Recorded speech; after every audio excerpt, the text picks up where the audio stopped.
Through the centuries, London has inspired great writers, great painters, great statesmen, and great criminals. But in the year 1896, the greatest criminal of them all suddenly came into being. His identity was unknown. He never left a clue. And all London waited breathlessly as he struck again and again with sheer audacity and terrifying brilliance.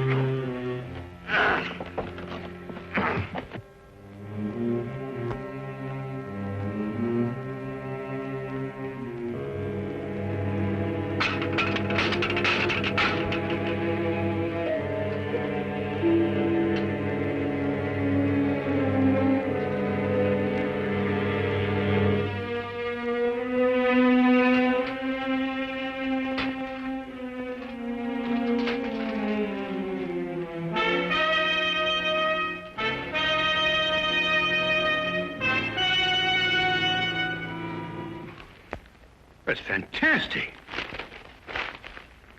Absolutely fantastic. Huh? Well, first the gold seal from Edinburgh Castle, and then naval secrets from the Admiralty, and now Queen Elizabeth's jewels. What in thunder is Scotland Yard doing?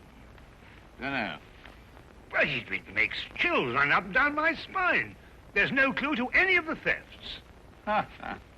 You must have some ideas on this case. Huh? What are you doing, anyway? Research. Research?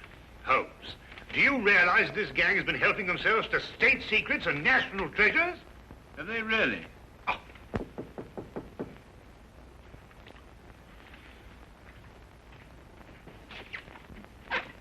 Oh, hello, Inspector. Come on in.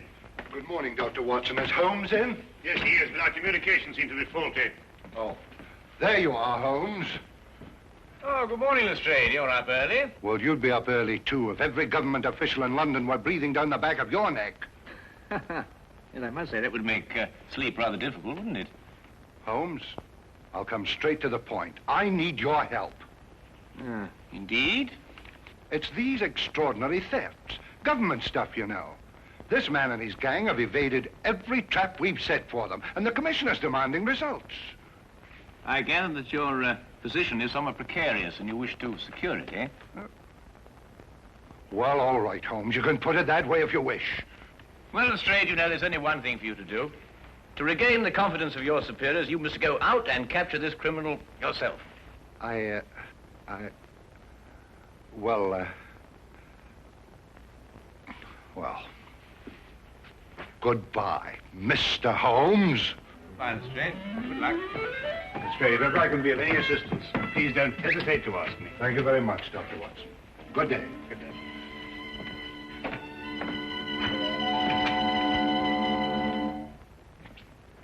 How could you do that to him? He did everything but beg you to help him. Well, it's the Yard's job to solve these cases. Besides, I'm always giving him help. I should have thought if you wouldn't do it for Lestrade, at least you'd remember the security of England's being menaced by this criminal. Now, look, I know you're pressed, Holmes, but you don't seem to realize the... That's a special blend of tobacco, Watson. You wouldn't like it. I'm sorry, Watson. I didn't mean to upset you.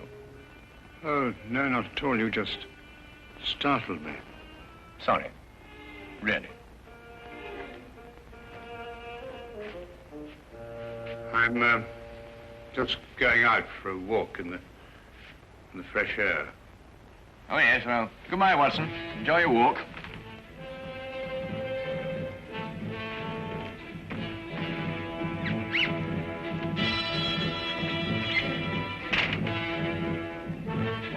Certainly, Holmes's erratic behavior was enough to set my nerves on edge. But now, suddenly, I was far more than upset, for I had seen something in that humidor. At least, I thought I'd seen something. Perhaps it was my imagination, my nerves. But I could have sworn that mixed with the tobacco in the humidor was a diamond necklace.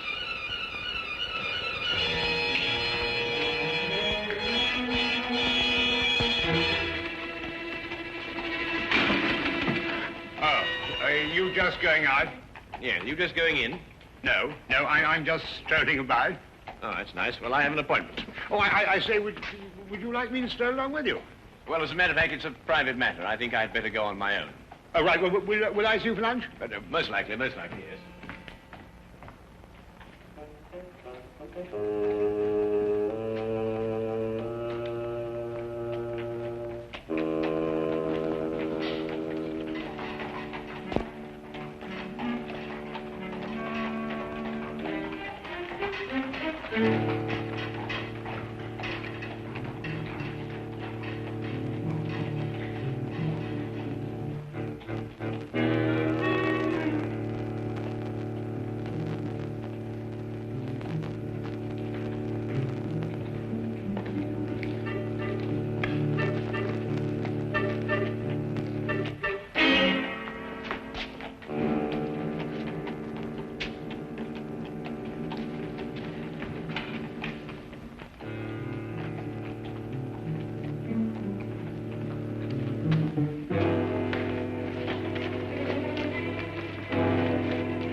Watson, I said it was a private matter. No, Look, I don't want you to think that I... Holmes, you must... No.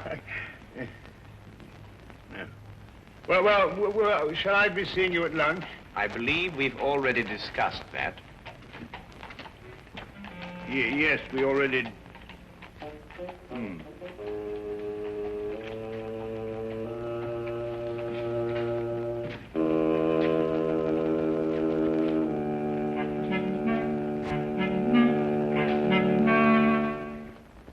When Holmes returned, he was kind enough to let the morning affair be forgotten, or apparently forgotten.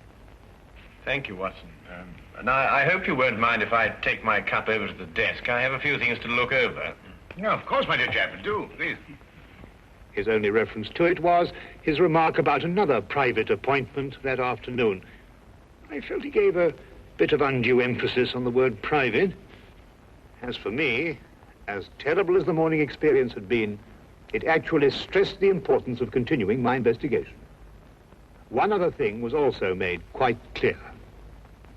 I realized that if one were to match wits with Sherlock Holmes, one could not employ ordinary methods.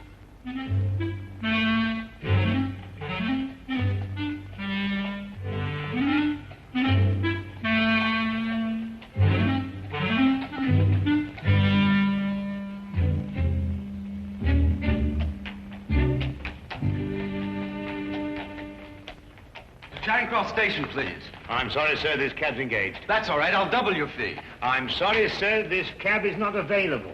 But Melinda and I, we're eloping. We don't have time to, I'm very sorry, young man. I'll triple your fee.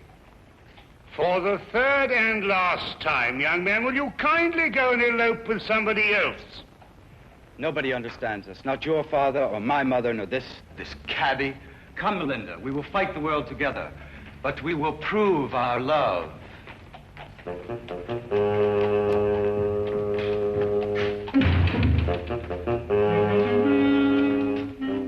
Cabby!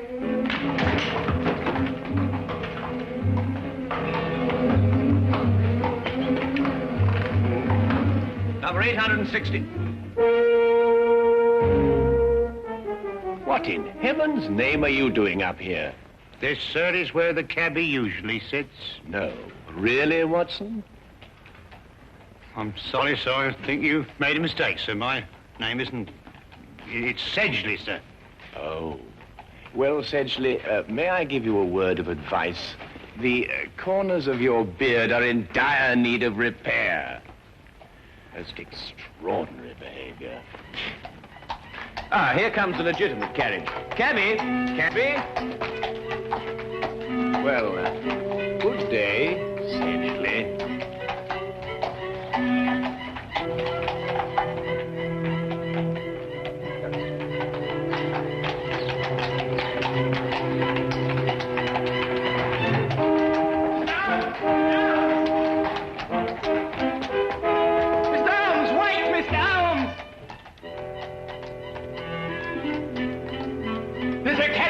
Chubby? Yes, sir, yes. Good. 816 Bleak Street. And get a move on, I gotta catch that gent what just took off. Get in, sir. 816 Bleak Street. Right you are, sir, right?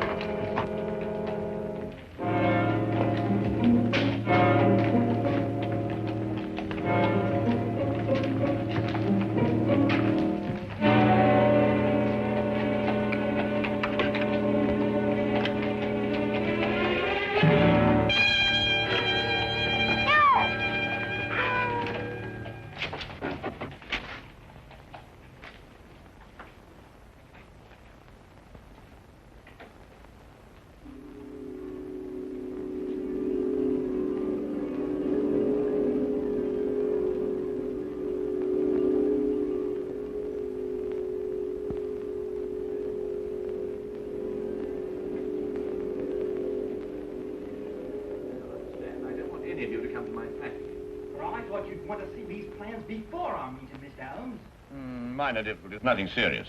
Now, Miss Ames. Yes, Mr. Holmes?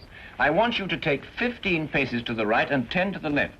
You must all remember that the first requisite of being a good thief is capable planning. As the newspapers have said, we are the most successful thieves England has ever known.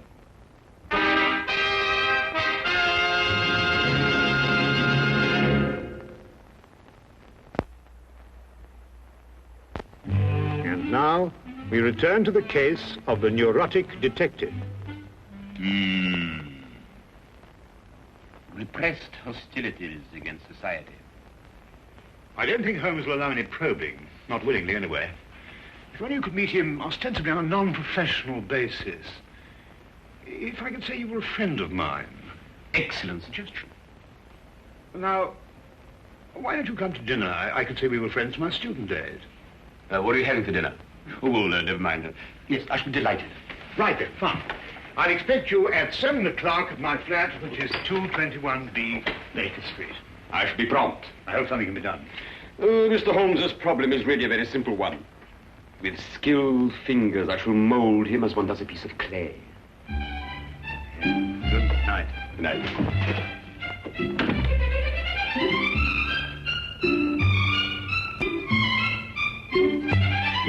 Ah, yes, the inner workings of the mind, Professor. Fascinating. It is amazing how many seemingly normal people are mentally disturbed. Now, take yourself, Mr. Holmes, as a purely hypothetical example. I imagine you might dream that the whole of London fails you. On the contrary, I sleep most soundly. Ah, but then there are all the little nervous habits, the idiosyncrasies. For instance, do you drum your fingers on the table? Do you ever pull the lobe of your left ear? Now, you know, it's interesting that you mention those things, Professor, because I've observed that you have 3 half-smoked cigars in your coat pocket, that your shoes have lifts in them to give you greater height, and that your fingernails are bitten down to the quick. Of course, hypothetically speaking, I suppose you're what one would call an erratic man. Observe the 3 half-smoked cigars. You're also a very vain man. Observe the lifts in your shoes. And more than that, you're a very, very insecure man. Observe the fingernails. I also observe that you've mangled 3 pieces of bread and that you've hacked your roast beef with a more than culinary vengeance. Offhand, and without prejudice, mark you, I'd say that you're suffering from some very deeply repressed hostilities against society. Yes, very deeply repressed indeed. Professor, where are you going? You must excuse me.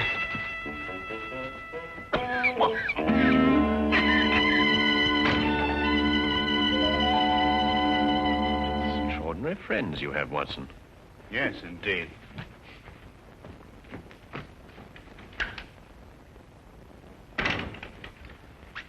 Say, he's completely disappeared. Oh, that's just as well anyway. I've got to go out myself in a few minutes.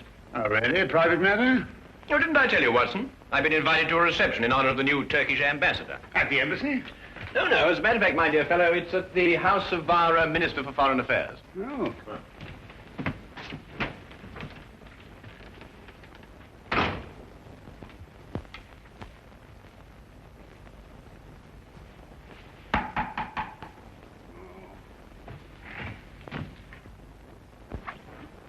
Good evening, Dr. Watson. Is Holmes in? I want to ask him a few questions. I'm so glad you came, Lestrade. You're the one man I wanted to see. Now, sit down, will you? Sit down. What's the matter? Now, Lestrade, I want you to promise me that what I'm going to tell you, you won't reveal till your dying day. The mood the commissioner's in, that may not be very long. I know who London's master thief is.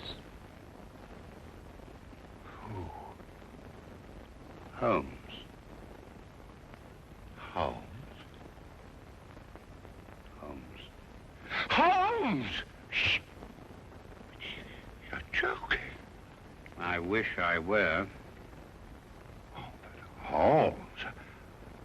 I don't believe it. I can prove it. But that's not the point. The thing we've got to do is to stop Holmes, whisk him away and put him in a home somewhere. Yeah, but Holmes?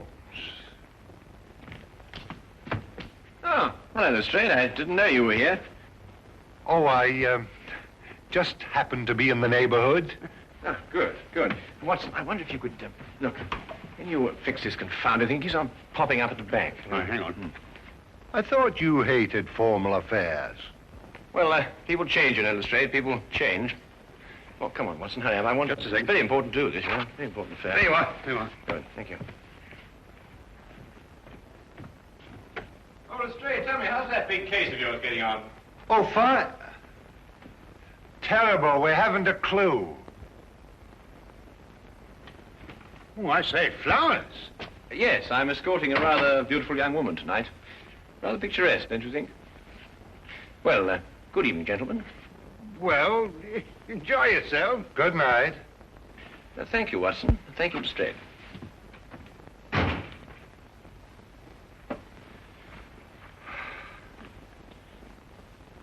We knew what he was going to do. Let's look at this as Holmes would have... Well, I mean, when he was normal. You know, those formal clothes are very odd.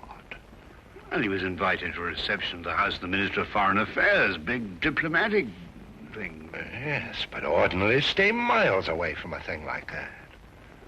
Therefore, perhaps he has a special reason for going.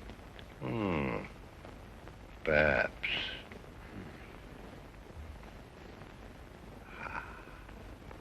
Yeah?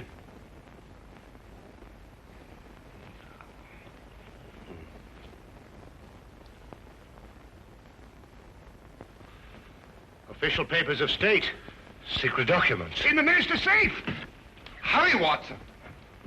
He won't slip away this time. You know, Lestrade, I've never been so unhappy in my life.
Done nothing but sing and dance and talk and have a wonderful time. My feet are killing me. Where does the minister keep his safe? In his study. Well, we better get over there right away and be prepared for anything. I think the danger will increase now that the party's nearly over. You're right, Watson. Let's go.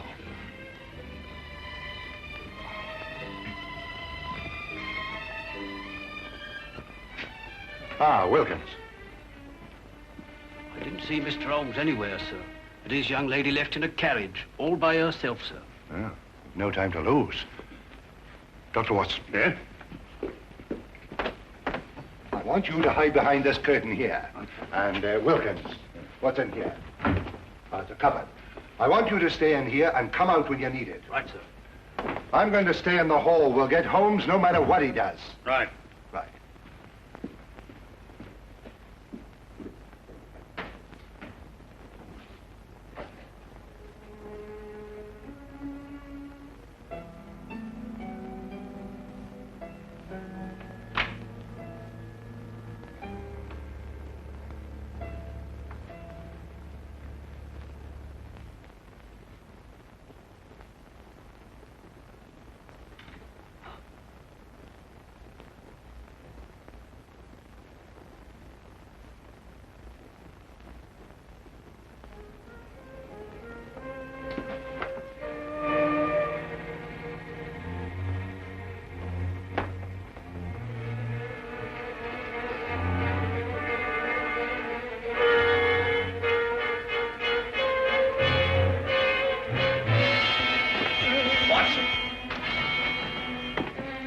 Found this chap sneaking around outside, Mr. Holmes. Good work, Toby. Now, look, Holmes, you don't know what you're doing. You're not well. You'll never get away with this, Holmes. I already have. Oh, Toby, would you be good enough to ask the commissioner to come in here, please? The commissioner? Of Scotland Yard? Well, naturally. Now, look, Holmes, I'll take you away to France or Switzerland and Spain. I mean, you'll have a nice long rest.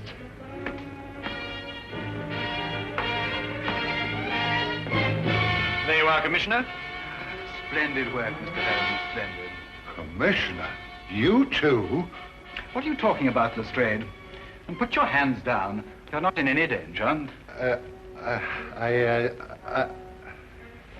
Yes. Mr. Holmes, all Bristol knows you a tremendous debt of gratitude for this magnificent service. Service? Dangers? What on earth are you talking about? There had been a great deal of unrest in recent months regarding the adequacy of the measures employed to guard many of our national treasures and government secrets. It was discussed in the various ministries and at the Yard. It was finally decided that we would put ourselves to a test. Mr. Holmes was hired as a most worthy adversary to our security. The results were most enlightening. A far tighter security system has already been planned. Working for Scotland Yard? But Holmes, why didn't you tell me? Because the only true test could be obtained by keeping the utmost secrecy. Every personal reaction had to be genuine. The men from Scotland Yard were told nothing because they too were being tested. It was essential that everyone believe these thefts in order that the test could be accurate and worthwhile. And the reactions were most amazing at the Yard. And to think, Watson, you didn't trust me. Oh, I say, look here, Holmes. No, Holmes, really, you've got to listen to me, please. I mean, get my point of view. I mean, for all I knew, the whole British Empire was at stake. Well, yes, you have a point there. Come along, Sedgley. Oh, really, Holmes? Sedgley?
Thank you.